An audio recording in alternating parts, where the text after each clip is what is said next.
ভারতের আমদানি নিষেধাজ্ঞার প্রভাবে কমেছে আখাউড়া স্থলবন্দরের রপ্তানি বাণিজ্য। এতে ক্ষতির মুখে পড়েছেন ব্যবসায়ীরা। স্থবিরতা নেমে এসেছে বন্দর কেন্দ্রিক অর্থনীতিতে। আব্দুল্লাহ আল মাহমুদের পাঠানো তথ্য, ছবিতে রিপোর্ট। এক সময় প্রতিদিন কোটি টাকার পণ্য রপ্তানিতে সরব থাকত আখাউড়া স্থলবন্দর। তবে ভারতের আমদানি নিষেধাজ্ঞায় কমেছে রপ্তানি, স্থবির বন্দর কেন্দ্রিক বাণিজ্য। এতে ক্ষতির মুখে পড়ছেন ব্যবসায়ীরা, কমেছে কর্মসংস্থানও। ১৯৯৪ সাল থেকে আখাউড়া স্থলবন্দর দিয়ে চলছে বাংলাদেশ ভারতের আমদানি রপ্তানি বাণিজ্য।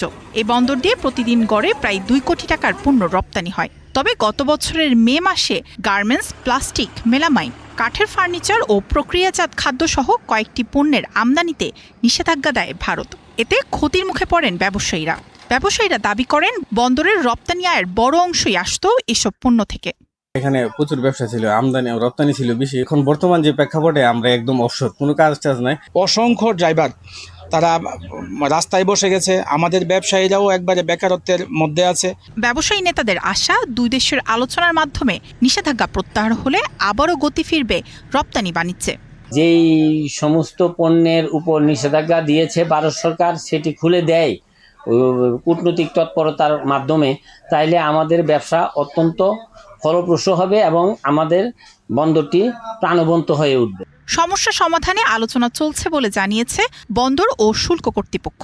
যদি এই বন্দরে বিধিনিষেধগুলি না থাকে, তাহলে এই বন্দর দিয়ে আমদানি রপ্তানির পরিমাণ উল্লেখযোগ্যভাবে বাড়বে বলে আশা করি। ঊর্ধ্বতন কর্তৃপক্ষদের সাথে কথা বলেছি, সেই সঙ্গে ব্যবসায়ীদের সাথেও কথা বলেছি।